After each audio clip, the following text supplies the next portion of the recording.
I'm Gary. This is Austin. And we are Midwest Mics coming back at you in the midst of a pandemic. The show must and will go on. Here we are in an empty Hy-Vee Arena, the UClick TV studios. It's a little weird.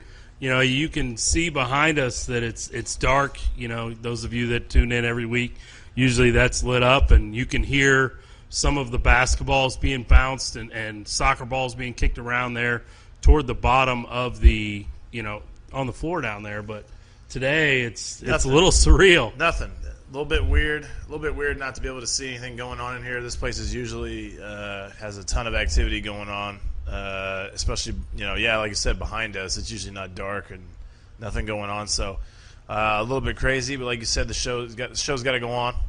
And yep. We're gonna keep bringing you guys new shows even as this stuff goes on. So even in a world with no sports, we're going to do our best to bring you guys content each and every week, just like you're used to. Yeah, I would say literally from Midwest Mics. Literally, the only thing going on right now is NFL free agency is literally the only thing going on right now. So COVID-19 has kind of brought most of the sports world to a halt.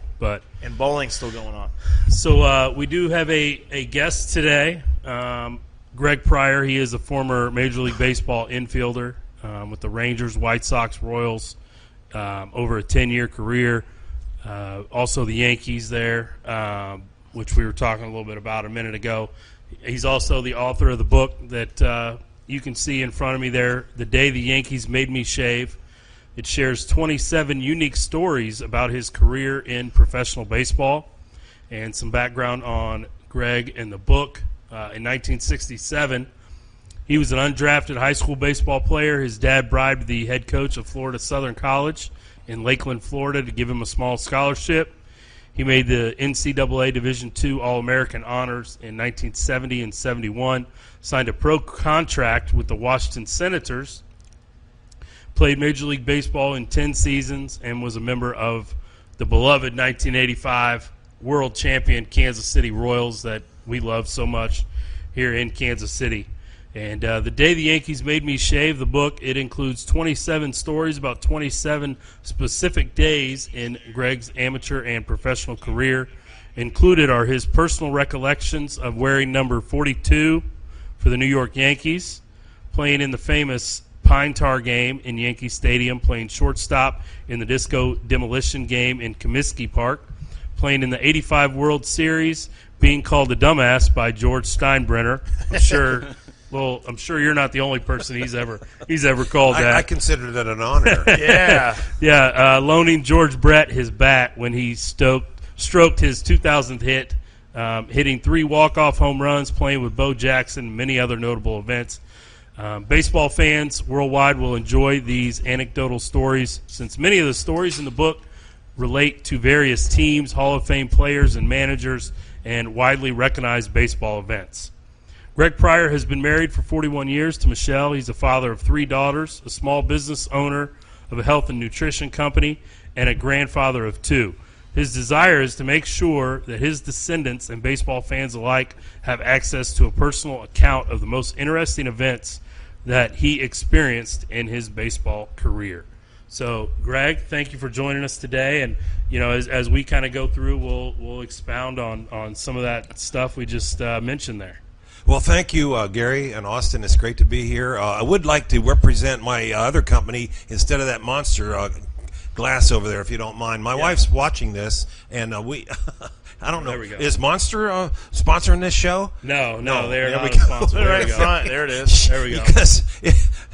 Thank you. There we go. My wife says, Greg, talk to him about a life priority. So that's what I do for a living. I wrote the book because my daughters were saying, Dad, you have all these stories. Why don't you put them down in print? And I started thinking about it. So when I used to take a flight, I used to write down topics of different things I might want to write about someday. And I got to 100, and my youngest daughter, Haley, she said, "Dad, let's condense it to like a certain number." So we chose 27, and I started expounding on those. And it took me 2 to 3 years to really research all the memories of what happened in those times. And I've had some help with the editing process. But we came out with the book a few months ago, and it's being accepted really well. I'm in my third printing now. I've corrected most of the mistakes of the first 2 printings, and I'm excited that baseball fans can read about things that happened back in the 70s and 80s in baseball, because a lot of times people are losing track of what happened then.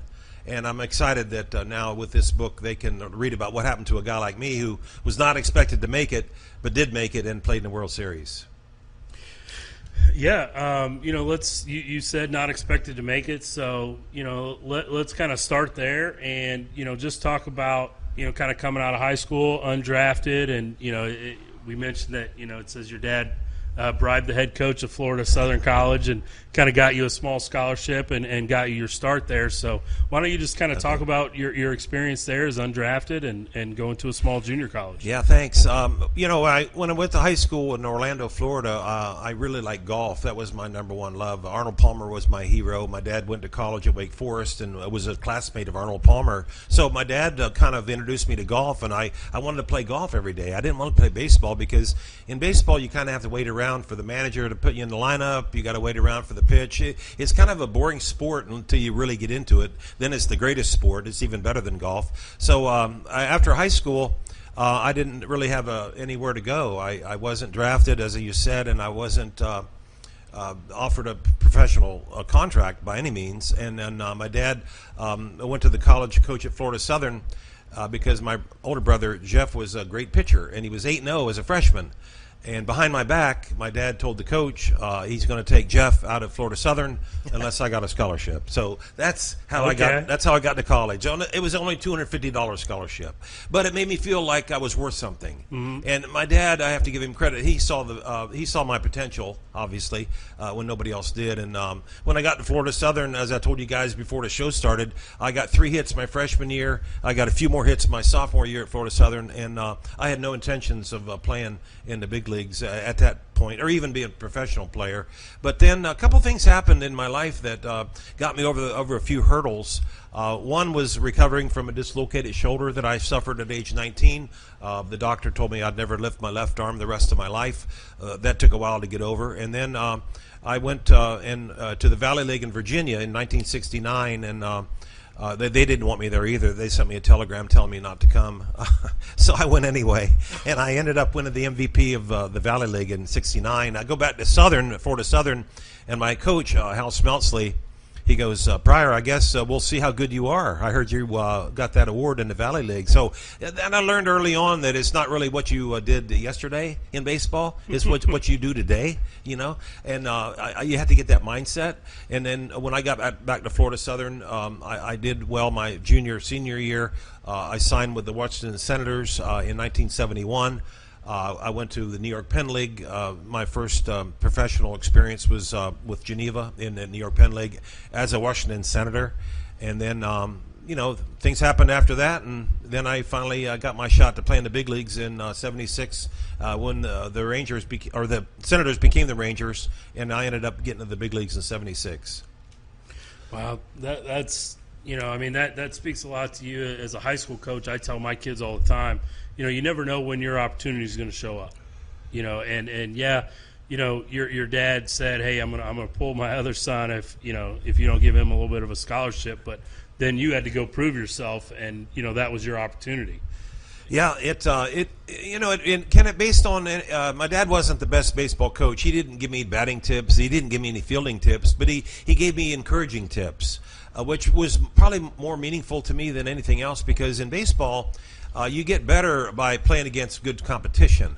You want to play against good competition, and obviously it was hard when I was in the minor leagues to try to compete against better pitchers and better players, it made me better. It made me find out my weaknesses. And during the course of my career in the minors, I was 7 years in the minor leagues. I learned that I had to get stronger, I had to get smarter, I had to be quicker, I had to think more quickly on my feet during games. I had to run the bases better, and the only way you can do that is play against good competition. And that's what caused me to get better, is because believe me, if you don't get better, they're looking for somebody else to take your place. And I was a suspect for many years in the minor leagues. In fact, the Rangers told me that I didn't have the tools to make the big leagues. They sent me the scouting report in '76, and that kind of I kind of read the riot act to me. So I got busy and got stronger.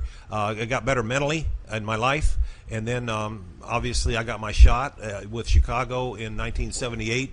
And Bill Veeck, signed me from the Yankees. And Bob Lemon was my first major league manager. And I got around some really, really good players there. Guys that had played in the big leagues a lot, like Don Kessinger and Bobby Bonds and Wilbur Wood. And then I started getting around them, and they treated me like one of the guys.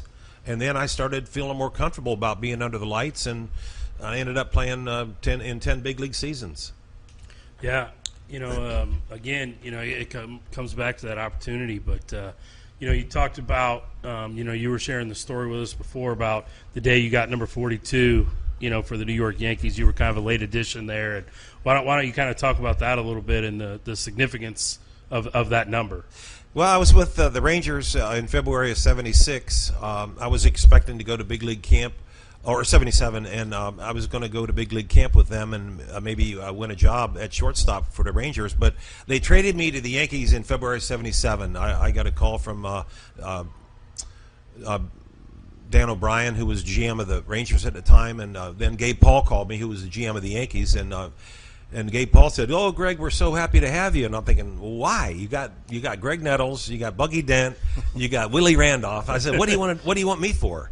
But I went down to spring training in Lauderdale with Reggie and Catfish and Thurman. It was so exciting to be in the clubhouse with them for a month. And then the first day I got there, Pete Sheehy walked up to my locker, who was the old-time clubhouse manager of the Yankees. He was there when Babe Ruth was there. So in '77, Pete's still the clubhouse guy with the Yankees. And he walked up to my locker, and he said, "Greg," he says, "the only number we have left is number 42. And he says, "I stitched this number on last night."